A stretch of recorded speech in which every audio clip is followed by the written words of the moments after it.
in France, the month of May usually rhymes with the Cannes Film Festival, but this year it's not taking place. The world's biggest movie extravaganza was supposed to start on May 12th, but it was shut down like other big events around the world because of the coronavirus pandemic. Cannes has only been cancelled once in its history. This was during World War II, and it's been stopped once during the May '68 student uprising. Now, Jeannie Godula has covered the Cannes Film Festival many times, so let's bring her in to talk about this year's cancellation. Jeannie, it's hard to underestimate just what a huge deal this is for the cinema world. It really is. I mean, Cannes is not just famous as the world's biggest movie festival where global superstars walk up the famous red steps. It's also the biggest movie marketplace in the world where films are sold and distributed. Cannes is also a window into foreign language films that go on to become international hits. You might remember the South Korean film Parasite that won the Oscar for the Best Picture this year. Well, it world premiered in Cannes where it won top honors with the prize the Palme d'Or. And there was a slight sliver of a chance that the festival was just going to be postponed and not completely canceled, perhaps postponed until later in the summer or in the fall, but that's not going to happen, unfortunately. No, just one day before the Cannes Film Festival was set to officially open, the festival's director, Thierry Frémaux, gave an interview where he said any kind of physical edition of Cannes 2020 was just not going to happen. There had been some talk of a virtual edition, perhaps, but that also was shot down. What we do know is that in early June, the Cannes Film Festival is going to announce its sélection, or the lineup of the films that would have been screened this year in Cannes. And do we have any idea what those films might have been? We do. One of those films is going to be the new animated feature from Pixar called Soul. Another one is from American director Spike Lee. Now, Spike Lee was supposed to be the president of the prestigious Cannes jury this year. Unfortunately, that didn't happen, of course. But what we do know about the films is that they could be screened in movie theaters around France, perhaps this summer, if and when they finally open. Also, Cannes is talking about partnering up with other big festivals around the world, like in Venice or Toronto or in Deauville, to co-present some of these films that didn't get their shot in Cannes. Cinema isn't the only cultural sector that's been affected by COVID-19.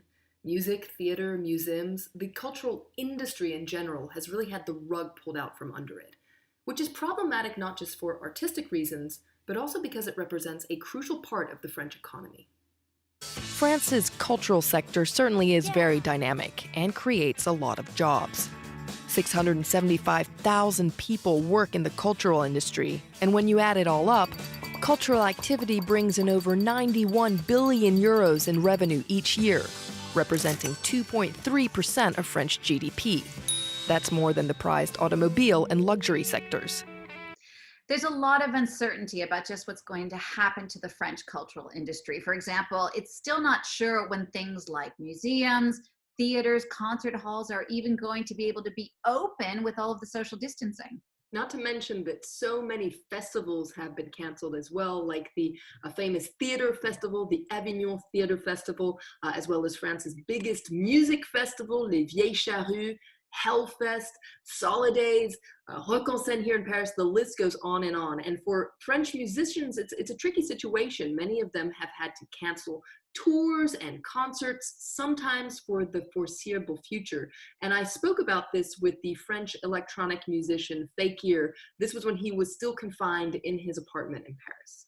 I think the government must do something to save all the little festivals and all the little technicians who are losing the job because of the virus. And I think, I don't know, I think the biggest festival will recover somehow, but all the little ones are the one we wanted to save.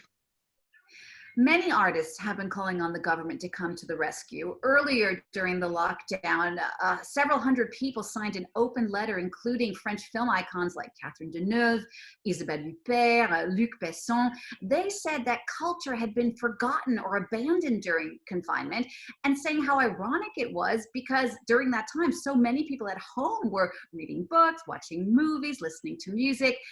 In the midst of all of this fierce criticism, President Emmanuel Macron has come up with a culture plan that he presented on video conference. Flo, tell us a bit more about what's in that exactly. Well, Macron essentially promised that the government was not going to abandon the industry, and he actually called on artists to ride the coronavirus tiger. That's what he said. Now, he also made a series of pledges, including a large program of essentially public commissions, especially for young artists younger than 30 years old. And he also said he wanted to set up a special compensation fund for festivals and film shoots that had to be canceled. President Macron also said that he'd heard the call from what are known here as intermittents de spectacle, those temporary entertainment and showbiz workers in France.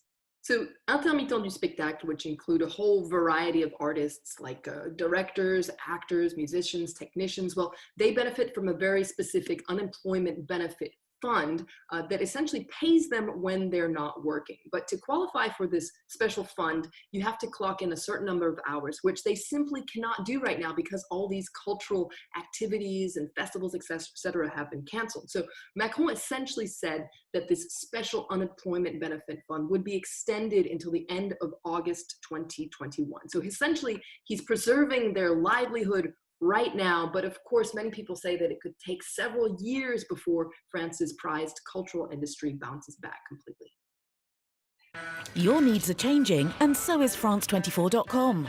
With articles, reports, the latest international news, all our programmes available on replay, together with live broadcasting 24/7. Intuitive, fast, and available in 4 languages. France24.com. Liberté, égalité, actualité.